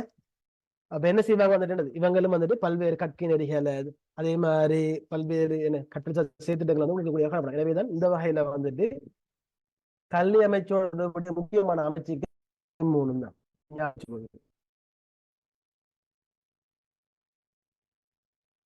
அடுத்தது பாருங்க, இப்ப திணைக்களம் கேள்விப்பட்டிருப்பீங்க, டிபார்ட்மெண்ட் சொல்லுவாங்க, சில இடங்கள்ல இலாக்காக்கள்லாம் அதை வந்து பயன்படுத்தப்படும். அப்ப ஒவ்வொரு கல்வி அமைச்சுக்கு என்ன செய்ய வந்துட்டு ஒரு அமைச்சுக்கு பல்வேறு திணைக்கள், அதாவது அந்த உதாரணமா பாருங்க, இப்ப என்ன நீங்க ஒரு நிறுவனத்துல வேலை செஞ்சீங்கன்னு சொன்னா அதுல நிதிக்கு ஒரு பிரிவு இருக்கும், நிறுவனத்துக்கு ஒரு பிரிவு ஒன்று இருக்கும். அதே மாதிரி வந்துட்டு இப்படி ஒவ்வொரு வேறு வேற விஷயம் செய்ய வந்துட்டு வேற வேற பிரிவுகள் இருக்கும். என்னத்துக்காக சொன்னா அந்த நிறுவனத்துல வேலைகளை பிரிச்சு கொடுத்தா என்ன செய்வாங்க வந்துட்டு அவங்க என்ன செய்வாங்க அந்தந்த வேலைகளை மட்டும் செய்வாங்க. எனவேதான் அவங்களுக்கு தேர்ச்சியும் கிடைக்கும், அதே மாதிரி அந்த அவனோட விடயங்களை இலகுவா செய்ய முடியுமா இருக்கும். அப்ப எல்லாத்தையும் ஒரு ஆள் செய்ய போனதால பல குறைபாடுகள் இருக்கிறதுக்கான வாய்ப்பு காணப்படும். அப்ப இந்த வகையில வந்துட்டு ஒவ்வொரு அமைச்சும் என்ன செய்யப்பட்டிருக்குன்னு சொன்னா பல்வேறு திணைக்களங்களா பிரிக்கப்பட்டிருக்கு. அவனோட ஒவ்வொரு வேலையை பிரிச்சு கொடுக்குற வகையில. அப்ப இந்த வகையில தான் கல்வி அமைச்சும் வந்துட்டு சில திணைக்களங்களை கொண்டதாகத்தான் காணப்படுது. அப்ப அந்த வகையில கல்வி அமைச்சர் காணப்படுகின்ற முக்கியமான திணைக்களங்களை பாருங்க. முதலாவது வந்து இலங்கை பரீட்சை திணைக்களம். அப்ப இவங்க என்ன செய்வாங்கன்னா இலங்கை நடக்கிற சகல அரசு பரீட்சைகளை இவங்க நடத்துவாங்க. இப்ப கூட பரீட்சை கூட இவங்களோட அனுசரணையோடு தான் நடத்தப்படும். அது நடத்துற ஆட்கள் வேற யாரா இருந்தாலும் இவங்க தான் அதை முன்னெடுத்து செய்யணும். எந்த பரீட்சையாக இருந்தாலும் ரிசல்ட் செய்வாங்க, வெளியிடுவாங்க. இப்ப உங்களுக்கு ஒரு ரிசல்ட்ஸ் பார்க்கறதுனால ஒரு வெப்சைட்டை போய் தான் நீங்க பார்க்க வேண்டி இருக்கும். ரெண்டாவது வந்துட்டு கல்வி வெளியீடு திணைக்களம். கல்வி சார்ந்த அல்லது கல்வி சார்ந்த ஆவணங்களை வெளியிடுறது, பாட புத்தகங்கள் எல்லாத்தையுமே வந்துட்டு ஏனைய புத்தகங்கள் வழிகாட்டிகள் எல்லாம் வெளியிடுறதா உங்களோட வேலை. அதாவது கல்வி சார்ந்த வெளியீடுகளை வெளியிடுறது, புத்தகங்கள் சந்திகளை வெளியிடுறதா அவனோட வேலை. இது வெளியீடு திணைக்களம். மூணாவது வந்துட்டு தேசிய சுவடிகள் திணைக்களம். இவங்க என்ன செய்வாங்கன்னு சொன்னது இலங்கட பாரம்பரிய மரபுகள் உங்களுக்கு தெரியுமா? நம்மளோட கட்டளம் சொன்னால வந்துட்டு கட்டாயம் அதே மாதிரி பாரம்பரியங்கள் அதே மாதிரி எல்லாம் வகையில வந்து சம்பந்தப்பட்ட விஷயங்கள்லாம் வந்து இவங்க சம்பந்தப்பட்ட விஷயங்களை வந்து இது உண்மையிலேயே ஒரு நாட்டு வரலாறு சம்பந்தப்பட்டிருந்தாலும் கூட வரலாறு இந்த கல்வி ஒரு நாட்டு வரலாறு என்பது நாட்டு கல்வியோட வந்துட்டு பின்னி பிணைஞ்ச ஒன்றுன்ற வகையில வந்துட்டு தொல்பொருளியல் திணைக்களம் வந்துட்டு கல்வி அமைச்சோடு இணைந்ததாகத்தான் வந்துட்டு காணப்படுது. சரிதானே? இது நாலும் தான் வந்துட்டு இலங்கை கல்வி அமைச்சோடு இணைக்கப்பட்ட முக்கியமான திணைக்களங்களாக வந்துட்டு காணப்படுது. அடுத்தது பாருங்க, அரச ஊழியர் ஒருவரை பணி நீக்கம் செய்ய அல்லது ஒழுக்காற்றுக்கு உட்படுத்த வழி செய்யும் விடயங்கள். அதாவது வந்துட்டு இப்ப நீங்கள வந்து அரசு சேவைக்கு போறீங்க, நான் ஒரு அரசு அதிகாரி தான். அதே மாதிரி இந்த பல்வேறு அரசு துறைகள்ல வந்துட்டு பல்வேறு நபர்கள் என்ன செய்யறாங்க, சேவையாற்றி கொண்டிருக்காங்க.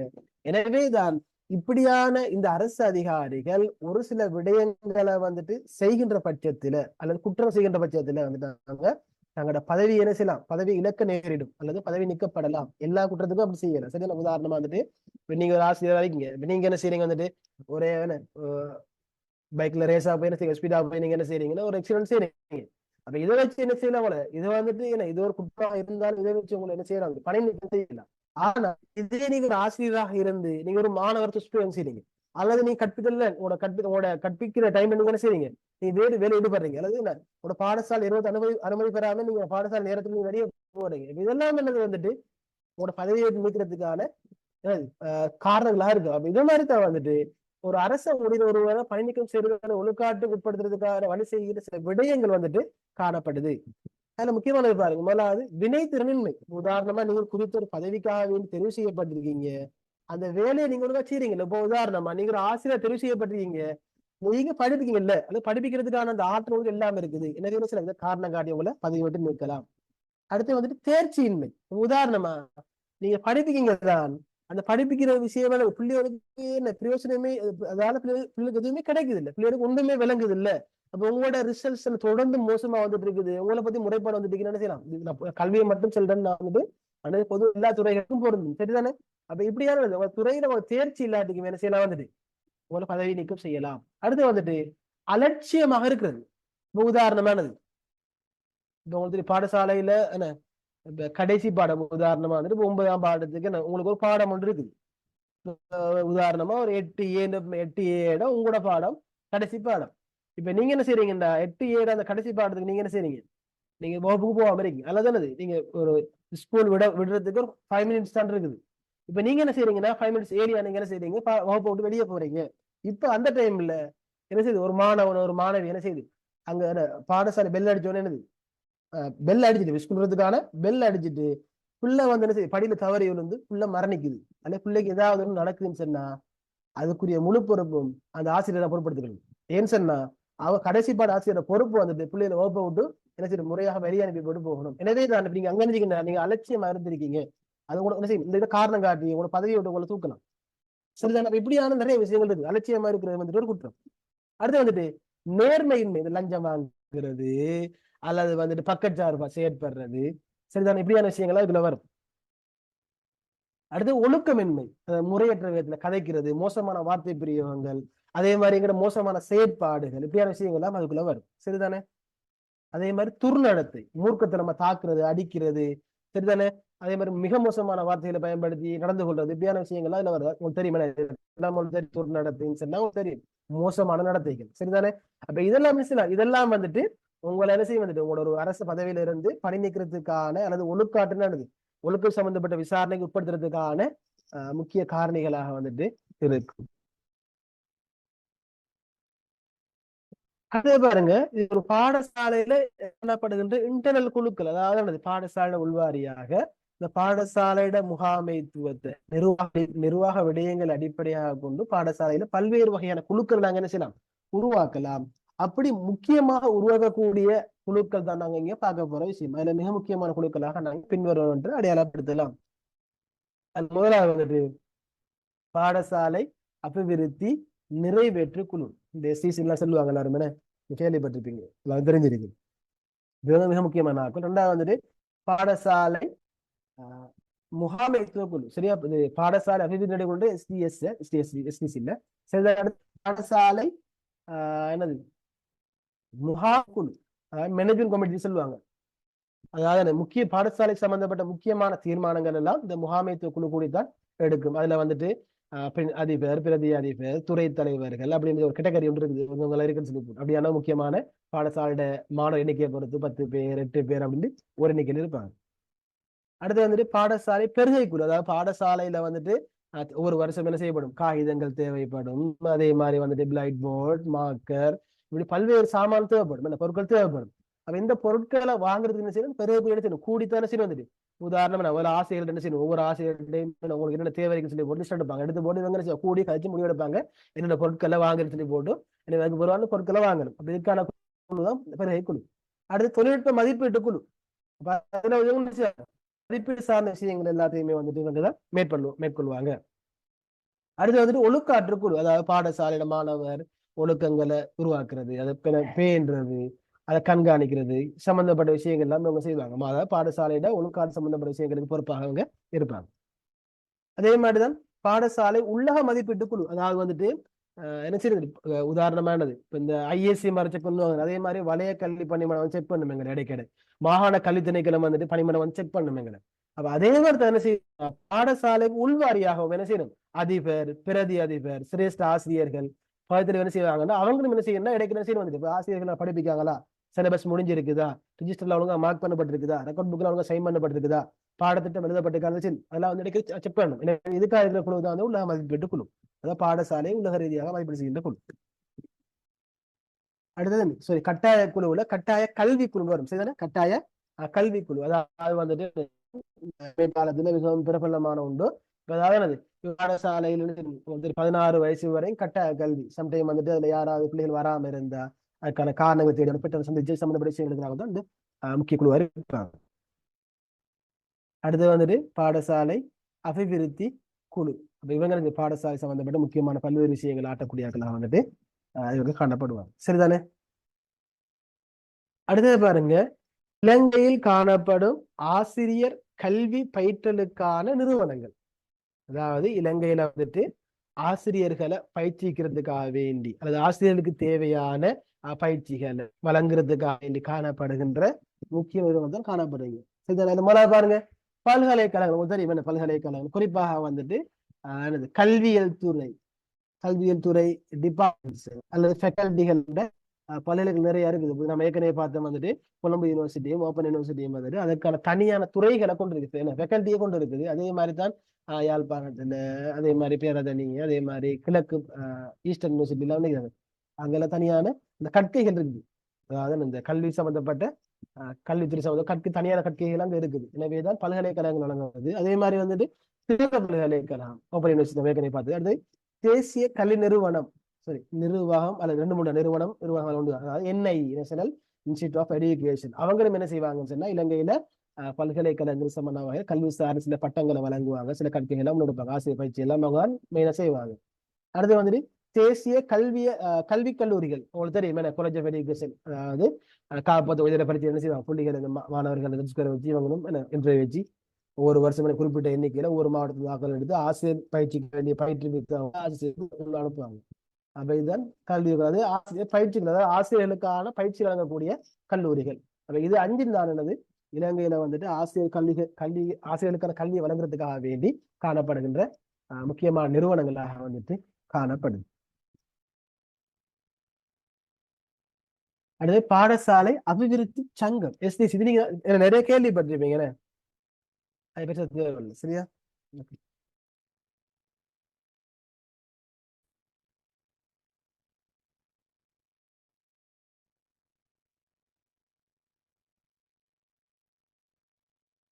கொஞ்சம் இருங்க, ஸ்லைட் மிஸ்டேக் வந்து.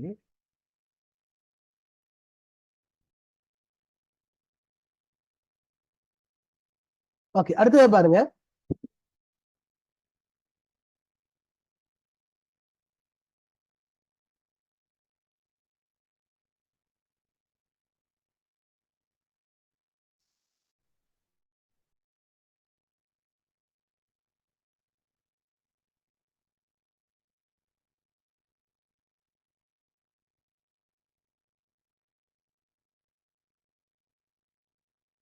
ஓகே, அடுத்து வந்துட்டு காப்போத்த சாதாரண தரம் மற்றும் உயர்தரம் சம்பந்தப்பட்ட விஷயத்தை வரப்போது பாருங்க. இப்ப இதுவும் அடிக்கடி கேள்விகள் வாரு. காப்போத்த சாதாரணத்துல கட்டாய பாடங்கள் எது, முதல்ல அந்த தொகுதி பாடங்கள் சம்மந்தப்பட்டு வரும். அதே மாதிரி காப்போத்த சாதாரண உயர்தர பெறுபேறுகளை அடிப்படையாக கொண்டு வரும். அதே மாதிரி காப்போத்த உயர்தரத்துல வந்துட்டு கட்டாய பாடம் எது, அதே மாதிரி கட்டாய பாடத்துக்கு மேல பாஸ் ஆக வேண்டிய பாடம் எது, இப்படி விஷயங்கள்லாம் வரும். இதுல பாருங்க, காப்போத்து சாதாரணம், அதாவது ஓலவெல்ல வந்துட்டு பிரதானமாக 2 வகையான பாடங்கள் இருக்குது. அதுல முதலாவது வந்து கட்டாய பாடங்கள், 2வது வந்துட்டு தொகுதி பாடங்கள் சொல்லுவோம், பாஸ்கெட் சப்ஜெக்ட் சொல்லி போடும். அப்ப அந்த வகையில வந்துட்டு காப்போது சாதாரணத்துல வந்து கட்டாய பாடங்கள் 6 இருக்குது. அதுல முதலாவது வந்துட்டு தாய்மொழி, தமிழ் மீடியம் மக்களுக்கு தமிழ் வரும், சிங்கள மீடியம் மக்களுக்கு சிங்களம் வரும். 2வது வந்துட்டு கணிதம், 3வது சமயம், அதாவது ஒவ்வொரு இஸ்லாம், முஸ்லிம்களுக்கு இஸ்லாம், தமிழர்களுக்கு இந்து, சிங்களவர்களுக்கு பௌத்தம், அப்படின்னு சொல்லி ஒவ்வொரு இனத்துக்கும் அவங்களோட மதத்துக்கு ஏற்ற மாதிரி அவங்களோட சமயம் வரும். எனவேதான் இந்த 3 பாடம் முதல் 3 கடைகள்ல வரும். அடுத்து வந்துட்டு விஞ்ஞானம், அதே மாதிரி வரலாறு, ஆங்கிலம், இது 6 வந்து காப்பது சாதாரண காணப்படுகின்ற ஒவ்வொரு மாணவனும் அல்லது மாணவர்களும் எடுக்க வேண்டிய கட்டாய பாடங்கள்.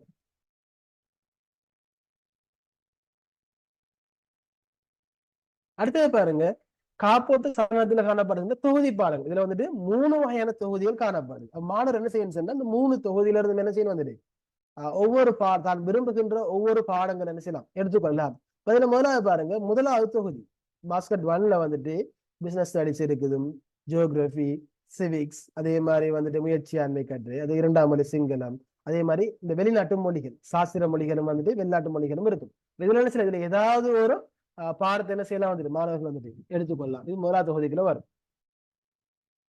அதே மாதிரி தொகுதி இதுல வந்துட்டு என்னது பெரும்பாலும் அந்த பிசிக்கல் சம்பந்தப்பட்ட பாடங்கள் வரும். அதாவது செயற்பாடு ரீதியாக, அதாவது சங்கீதம், சித்திரம், நடனம், சரியா சேர்த்து அவளை சேர்த்து இலக்கிய நயம் வரும், அரபு இலக்கியம், தமிழ் இலக்கிய நயம், ஆங்கில இலக்கிய நயம் வரும். அதே மாதிரி நாடகம், அரங்கியல், செயற்பாடு சம்பந்தப்பட்ட பாடங்கள் பெரும்பாலும் வரும். இதுல இருந்து ஒரு பாடம் எடுக்கணும்.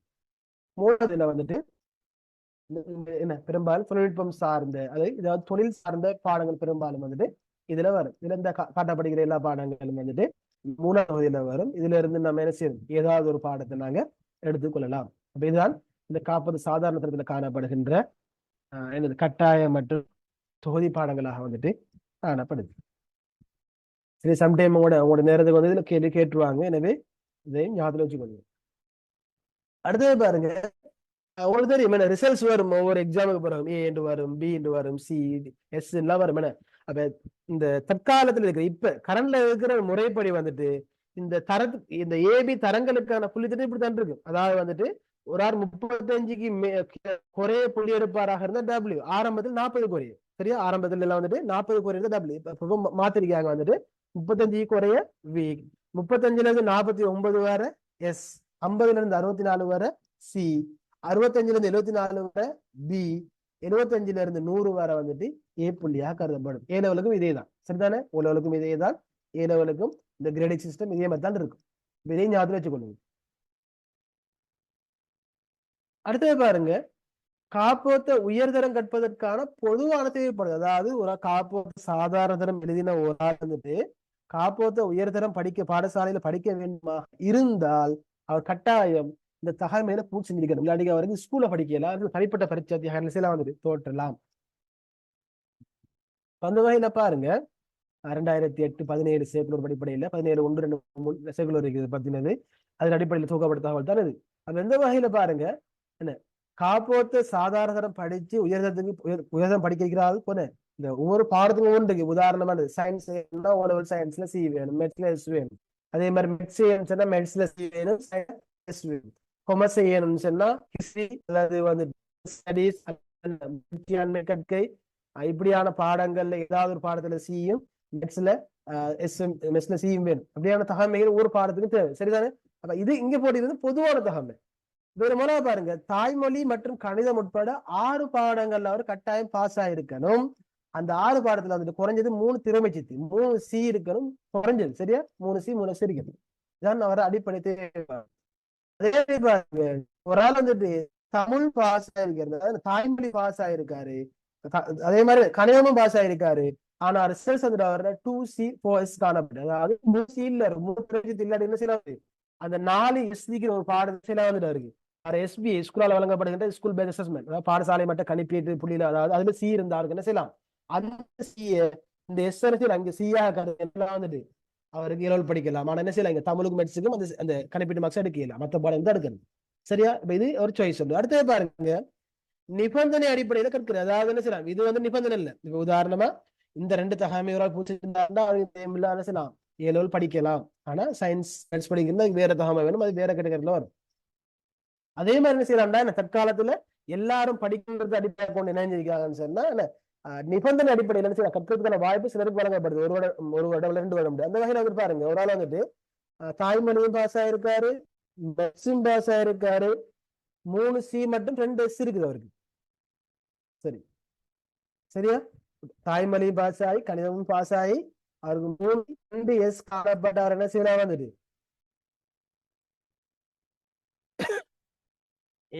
ஏற்கனவே சொன்ன மாதிரி இங்க அதே மாதிரி இங்க என்ன செய்யலாம்னு சொன்னா, இங்க அவருக்கு அந்த அவர் டபிள்யூ எடுத்த பாடம் இருக்குதானே, உதாரணம் 5 பாடம் போனா 4 பாடத்துல டபிள்யூ.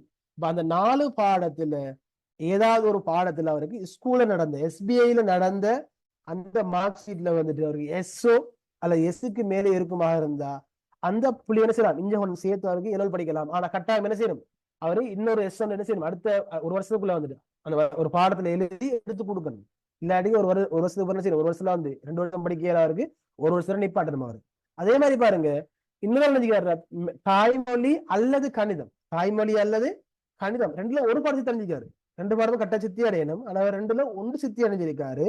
ஆனா அவருக்கு என்ன இருக்குது, 3C உள்ளடங்களாக 5 பாடங்கள் சித்தி. 3C இருக்குது, 3Cயும் இருந்து 5 பாடங்கள்ல சித்தியும் இருக்குது. ஆனா மெட்ஸோ சயின்ஸோ இல்ல. சரி, மெட்ஸோ இந்த தமிழோ அவர் 2ல 1 இல்ல.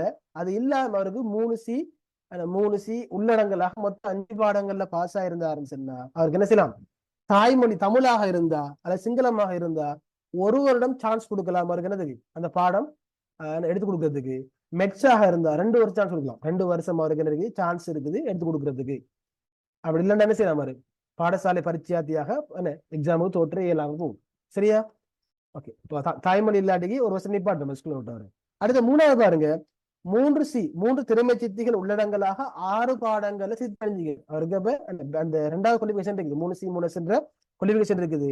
ஆனா கணிதம் அல்லது தாய்மொழி சித்தி அடையல. மேல பார்த்தோம் வந்துட்டு 3C இடங்களாக 5 பாடங்கள்ல, இங்க வந்துட்டு அவருக்கு 3C 3S இருக்குது, 6 பாடம் சித்தி அடைஞ்சிருக்காரு. ஆனா மெட்ஸோ அல்ல 2ல 1 பாடம் இல்ல. அப்படி இல்லைன்னு என்ன செய்யலாம் வந்துட்டா, கணிதம் வந்துட்டு 2 வருஷம் படிக்கிறதுக்கு சான்ஸ் கொடுக்கலாம். அது யாருக்குண்டா ஆர்ட்ஸ்லயும் பிடெக்கும் மட்டும்தான். ஆர்ட்ஸ் படிக்கிறார்களுக்கும் பிடெக்கார்களுக்கும் மட்டும்தான். சேக்குள் 2026. அதே மாதிரி வந்துட்டு தமிழ் அவர் பாஸ் ஆகலாட்டிக்கு 1 வருஷம் அவகாசம் கொடுக்கலாம். இந்த 1 வருஷம் எடுத்து கொடுக்கணும், இல்லாட்டி பாடசாலை நிற்கப்படணும். சரிதானே? அப்ப இதான வந்து உயர்தரம் கற்கிறதுக்கான இது என்னது ஆரம்ப முதலாவது வந்துட்டு ஆரம்ப என்ன ஒரு பேசிக் குவாலிபிகேஷன். இது வந்து நிபந்தனை அடிப்படையிலான குவாலிபிகேஷன். அவங்க எடுத்து கொடுக்கணும். இது 2க்கும் அவங்க எடுத்து கொடுக்க வேண்டிய அவசியம் இல்லை. சரியா?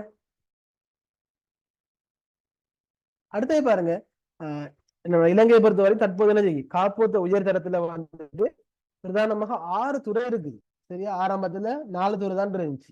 இப்ப வந்துட்டு 6 துறைகள் இருக்குது. முதல்ல உங்களுக்கு தெரியும், நம்ம சயின்ஸ் சொல்லுவோம், உயிரியல் விஞ்ஞானத்துறை பயாலஜிக்கல் சயின்ஸ். 2வது வந்துட்டு பிசிக்கல் சயின்ஸ் மெடிசன் சொல்லுவோம், பௌதிக விஞ்ஞானத்துறை. 3வது பொறியியல் துறை இடெக், அது உயிர் முறை, அது வந்துட்டு காமர்ஸ் வணிகத்துறை. அடுத்தது வந்துட்டு ஆர்ட்ஸ். இப்படி 6 துறைகள் வந்துட்டு ஏ லெவல்ல தற்போது இருக்குது. இடத்துல தகமை இருந்தா மாணவர்கள் எல்லாம் வந்துட்டு படிச்சு கொள்ளலாம். அடுத்தது பாருங்க, நம்ம ஏற்கனவே பார்த்தோம் இந்த SBN சொல்லி போட்டு பாடசாலை மட்டும் கணிப்பிட்டு வெளித்திட்டம் அது கட்டாயம் என்ன செய்யணும் வந்துட்டு எல்லா ஸ்கூலும் நடைமுறைப்படுத்தணும். அடுத்து என்ன செய்யும் வந்துட்டு இது எங்கட என்ன எங்கட ரிசல்ட்ஸையும் என்ன செய்யும் தாக்கத்தை ஏற்படுது. உதாரணம் நான் பார்த்தேன் என்ன ஒருத்தருக்கு வந்துட்டு என்ன இருக்குது 3C 2S இருக்குது, தமிழும் பாஷா இருக்காரு, மெட்ஸும் பாஷா இருக்கு. ஒரு எஸ்என் குறையுது. அப்ப என்ன செய்யலாம் வந்துட்டு அவர் SBM மார்க்ஸை வச்சு அவர் நாங்கள் ஏழு படிக்க தகுதி பெற வைக்கலாம். அதே மாதிரி நம்ம இன்னொரு கேட்டகரி பார்த்தோம் பார்த்தோம். அப்ப அதே மாதிரிதான் ஏழாவில பொறுத்த வரைக்கும் வந்துட்டு ஒரு ஆளுக்கு வந்துட்டு என்ன இருக்குது 2S இருக்குது, இல்ல 2 பாடம் பாஸ் அடிக்காரு, 3வது பாடம் வந்துட்டு போர்டர்ல இருக்காரு. உதாரணமானது ஒரு 33 34 போர்டர் இருந்தா என்ன செய்யலாம் சம்டைம் வந்துட்டு அவரோட SBM மார்க்ஸை வச்சு அவரை எஸ் கொடுத்து 3 பாடத்தையும் பாஸ் ஆகும். அப்படி எல்லாம் இருக்குது. ஏ லெவல்லையும் இந்த SBM மார்க்ஸை வச்சு அவர் என்ன SBM மார்க்ஸை வச்சு அவர் ரிசல்ட்ஸை பாஸ் ஆக்குறதுக்கான சந்தர்ப்பங்கள் இருக்குது. எனவேதான் இது முக்கியமான ஒன்று. அப்ப இந்த வகையில வந்துட்டு பாடசாலை மட்டும் செய்வாங்க. எக்ஸாம் நடக்கிறது கொஞ்ச நாளைக்கு முதல் அல்லது எக்ஸாமுக்கு கோல் பண்ணி கொஞ்ச நாள் என்ன செய்வாங்க வந்துட்டு இந்த மார்க்ஸை கேட்டு அனுப்புவாங்க, அதாவது ஸ்கூலுக்கு அனுப்ப சொல்லுவாங்க. அப்ப அந்த வகையில வந்துட்டு ஸ்கூலால வழங்கப்படுகின்ற மார்க்ஸ் பாடசாலை வழங்கப்படுகிற மார்க்ஸ் இந்த வகையில இருக்கு. நம்ம ஏற்கனவே பார்த்தோம் AB மாதிரி. அது மாதிரி இங்கேயும் வந்துட்டு 5 தரங்கள் இருக்குது.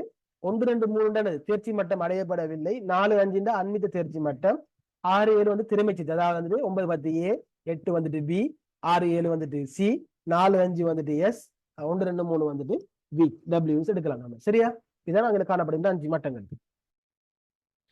அடுத்து பாருங்க, ஆசிரியர்களுக்கான லீவுகள். லீவு கூட அந்த ஆசிரியர்களுக்கு நிறைய லீவு இருக்குது. அது முதல்ல வந்துட்டு குறுங்கால லீவு. நாங்க என்ன செய்யலாம் வந்துட்டு ஒரு மாசம் 2 நாளைக்கு வந்துட்டு இந்த குறுங்கால லீவு எடுக்கலாம். இதுக்கு எங்கட எதையுமே குறைக்கல. அதாவது என்ன செய்யலாம், மாசத்துல 2 நாள் வந்து நாங்க என்ன செய்யலாம் சொன்னா 1.5 மணி நேரம் என்ன செய்யலாம் குறுங்கால லீவு எடுக்கலாம். ஒவ்வொரு மாசம் எடுக்கணும். அது ஒன்று எடுக்கலாம். ஒன்று பாடசாலை ஆரம்பிக்கிற டைம்ல எடுக்கணும், அல்லது என்ன செய்யணும் வந்துட்டு பெரும்பாலும் வந்துட்டு இடையிலையும் எடுக்கலாம். சரியா? ஆரம்பத்திலையும் எடுக்கலாம். சரி, இதுல வந்துட்டு இந்த குறுங்கால வந்துட்டு ஆரம்பத்துல எடுக்கலாம். என்ன செய்ய வந்துட்டு இடைக்காலத்து, அதாவது உதாரணமா முதலாம் பாடத்துக்கு போறோம், 2ஆம் பாடத்துக்கு போறோம், எங்களுக்கு ஒரு அவசரமா வருது, வீட்டை போயிட்டு வரணும், அல்லது என்னது ஹாஸ்பிட்டலுக்கு போயிட்டு வரணும், அல்லது ஏதாவது ஒரு அரசு அலுவலகத்துக்கு போக தேவை என்ன செய்யலாம், பாடசாலையில ஒரு குறுங்கால எடுத்து போட்டு போகலாம். சரி, அதே மாதிரி பாடசாலை இப்ப வாய்ப்பு வழங்கப்படுது. என்ன செய்யலாம், உதாரணமா வந்துட்டு நான் கொஞ்சம் ஏழியா கல்யாண வீடுக்கு போகணும். அப்ப என்ன செய்யலாம் வந்துட்டு ஸ்கூல் விடுறதுக்கு 1.5 மணி நேரத்துக்கு முன்னாங்க என்ன செய்யலாம் வந்துட்டு சைன் புக்ல சைன் பண்ணி குறுங்கால புது சைன் பண்ணி போட்டு நாங்க 1.5 மணி நேரம் ஏரியாவே போகலாம். மாசம் 2 தடவை இதுக்கான வாய்ப்பு இருக்கு. அதே மாதிரி அரை நாள் லீவு. அதே மாதிரி என்ன செய்யலாம், இப்ப எங்களுக்கு வந்துட்டு ஒரு லீவ் ஒன்று தேவைப்படுது, எங்களுக்கு ஃபுல் நாள் தேவையில்லை, அநியாயம். ஒரு ஹாஃப் டே இருந்தா போதும். ஹாஃப் டேன்னு சொன்னா 2 வரை எடுக்கலாம். ஒன்று வந்துட்டு காலையில 10:30க்கு வந்து சைன் பண்றது ஒரு அரை லீவு, அல்லது காலையில 7 மணிக்கு உரிய டைமுக்கு வந்து 10 நாங்க ஹாஃப் டே லீவ்ல போகலாம். இது 2வது. ஒண்ணு முதல்ல குறுங்கால லீவு, 2வது அரை நாள் லீவு, 3வது வந்துட்டு சமய வசதி லீவு, அதாவது சொல்லுவாங்க கேஷுவல் லீவுன்னு சொல்லுவாங்க இங்கிலீஷ்ல. சரியா? அதாவது நாங்க என்ன செய்யலாம், இது எங்களை தீர்மானம் அல்லது வந்துட்டு எந்த தேவையா இருந்தாலும் பிரச்சனை நாங்க என்ன செய்யலாம், ஒவ்வொரு வருஷம் என்ன செய்யலாம் 21 நாள் நாங்க எடுக்கலாம். 21 நாள் வந்துட்டு எடுக்கலாம். அதுல வந்து என்னது 6 நாள் என்ன செய்யலாம் தொடர்ச்சி எடுக்கலாம். 6 நாள் வந்துட்டு 6 நாளைக்கு மேல தொடர்ச்சியா தொடர்ந்து கண்டினியூ 6 நாள் எடுக்கலாம். ஆனா மொத்தமா 21 நாள் எடுக்கலாம். சரிதானே? அதே மாதிரி என்ன செய்யலாம், எங்களுக்கு திருமணம் நடந்தா தொடர்ந்து 14 நாள் எடுக்கலாம். பொதுவா வந்துட்டு நாங்க தொடர்ச்சியாக 6 நாள் எடுக்கலாம்.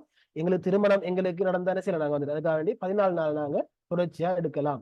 இது சமய வசதி. அடுத்து வந்துட்டு சுகைத லீவு. எங்களுக்கு இந்த எங்களோட நோய் சம்பந்தப்பட்ட காரணங்களுக்காக வேண்டி அல்லது எங்களோட பிள்ளையோட சுகம் அல்லது மனைவியிட அல்லது வீட்டாக்கள் என்ன செய்யலாம் 20 நாள் நாங்க என்ன செய்யலாம் வந்துட்டு அந்த என்ன இது சமயசன்றது வேற, சுகைன்றது வேற. சரி, அப்ப அதுக்கு வேற நாங்க என்ன செய்யலாம் 20 நாள் வந்துட்டு எடுக்கலாம்.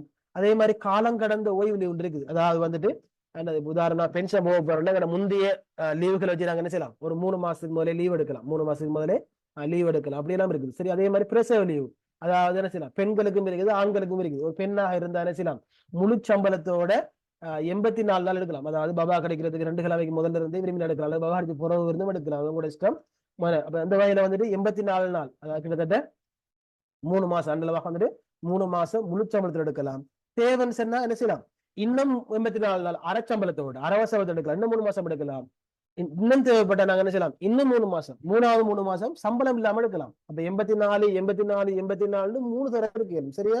அதே மாதிரி ஆண்களுக்கு என்ன செய்யலாம் வந்துட்டு அந்த ஒரு மாசத்துக்குள்ள 3 நாள் எடுக்கலாம். பபா கிடைச்சி அந்த ஒரு மாசத்துக்குள்ள வந்துட்டு 3 நாள் தொடர்ச்சியாக எடுக்கலும், அல்லது என்ன செய்யலாம் விட்டு விட்டு 3 நாள் எடுக்கலாம். பிளஸ் அது கணவன்மாருக்கு, ஆண்கள் தான் கணவன்மாருக்கு, வேற யாருக்கும் இல்லை. அடுத்து வந்து இத்தாலி, இது முஸ்லிம் பெண்களுக்கு மட்டும் உரிய லீவு. அவங்க என்ன செய்யலாம், தங்களோட கணவன் மரணித்தா என்ன செய்யறது 4 மாதம் 10 நாட்கள் முழு சம்பளத்தோட என்ன செய்யலாம் வந்துட்டு என்ன எடுக்கலாம். ஆனது கடந்த கால லீவு கழிப்பாங்க. சரி, அது நம்ம பிரச்சனை ஒன்றும் இல்லை, அவங்க சம்பளத்தோட லீவு கிடைக்கும். அதே மாதிரி டிவோர்ஸ் ஆகினா, மரணிச்சா 4 மாசம் 10 நாள், டிவோர்ஸ் ஆகினா அவங்களுக்கு 3 மாசம் என்ன செய்யும் வந்துட்டு இத்தா லீவு கிடைக்கும். சரிதானே? அதே மாதிரி இளைப்பாறுதலுக்கு முந்தைய லீவு. சரி சரி, இதான் நம்ம ஏற்கனவே சொன்ன விஷயம். காலம் கடந்த லீவு சொன்னா என்னது, உதாரணமா நம்ம இந்த மெடிக்கல் லீவ் தானே 20 நாள் சுகைன லீவு இருக்கு தானே. இந்த சுகை லீவு நாங்க உதாரணமா போன வருஷமும் நம்ம எடுக்கல, அதுக்கு முந்தின வருஷமும் எடுக்கல. நாங்க என்ன செய்யறது, இந்த வருஷம் நம்மளுக்கு எக்ஸ்டெண்ட் ஆயிட்டு என்ன செய்யலாம்னு சொன்னா, இப்ப எங்கட இந்த 21 நாள் கெசுவல் லீவ் முடிஞ்சு, சுகை லீவ் 40 நாள் முடிஞ்சு, இன்னும் நம்ம லீவ் என்ன செய்யலாம், நம்மளோட முந்தைய 20 நாள் 40 நாள் நாங்க எடுக்கலாம். அதான் காலகட்டத்தில் லீவு. அதாவது நாங்க முன்னர் எடுக்காம விட்ட லீவுகள் என்ன செய்யலாம் வந்துட்டு எங்களோட எங்களோட சுகையின தேவைகளுக்காக என்ன செய்யலாம் வந்துட்டு நாங்க எடுத்துக்கொள்ளலாம். அதான் காலகட்ட இளைப்பாறுதலுக்கு முந்தைய லீவு உண்டானது. நான் ஏற்கனவே சொன்ன மாதிரி இப்ப நம்ம இந்த ஆகஸ்ட் மாசம் பென்ஷன் போக என்ன செய்யலாம் வந்துட்டு ஜூன் மாசமே 3 மாசத்துக்கு முதலே நாங்க என்ன செய்யலாம், சம்பளத்தோட என்ன செய்யலாம் அந்த லீவ் எடுக்கலாம். இளைப்பாறுதலுக்கான முந்தைய லீவு சொல்றது. இப்படி பல்வேறு வகையான லீவுகள் என்ன செய்ய வந்துட்டு ஆசிரியர்களுக்காக வேண்டி காணப்படுது. அப்ப சண்டே உங்களுக்கு கேள்வி கேட்டா நீங்க எழுதலாம். சரி, அதுல ஏதாவது 2 நாளே போதும். ஆசிரியர்களுக்காக வழங்கப்படுகின்ற லீவை கேட்பாங்க. ஆனா என்ன பெரும்பாலும் கேள்வி வந்திருக்கு, சமயோச லீவ் எத்தனை நாள் கேட்டு வந்திருக்கு, சுகைன லீவ் எத்தனை நாள் கேட்டு வந்திருக்கு, கேள்வி வந்திருக்கு. இந்த லாஸ்ட் வடமத்திய மாகாணம், அதுக்கு போல சபரகம மாநில பேப்பர்ல கேள்வி வந்திருக்குது. அதாவது சமயோச லீவ் எத்தனை நாள் கேட்டு. சரியா? 21 நாள். அப்ப இதை ஞாபகத்துல வச்சுக்கொண்டு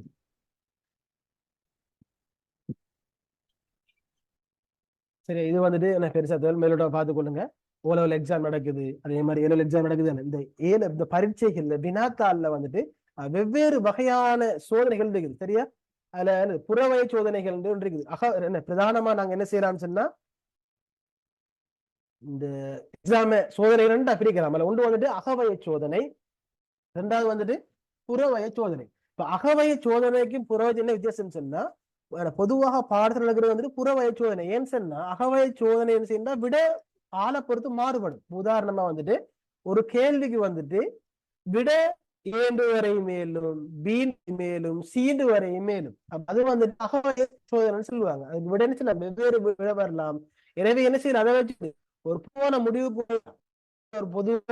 வரலாம். எனவேதான் பெரும்பாலும் என்ன செய்யப்படுதுன்னா புறவய சோதனை பயன்படுத்தப்படுது. அப்ப அதுக்கு விட உண்டு. இப்ப எம்சிக்கு 4 கேள்வி போட்டா ஒரு விட போட்டது அதான் விட, வேற மாற்று தெரிவு இல்லை. எனவே எல்லாரும் நாங்கள் ஒரே மட்டத்தில் கணிப்பிடலாம்.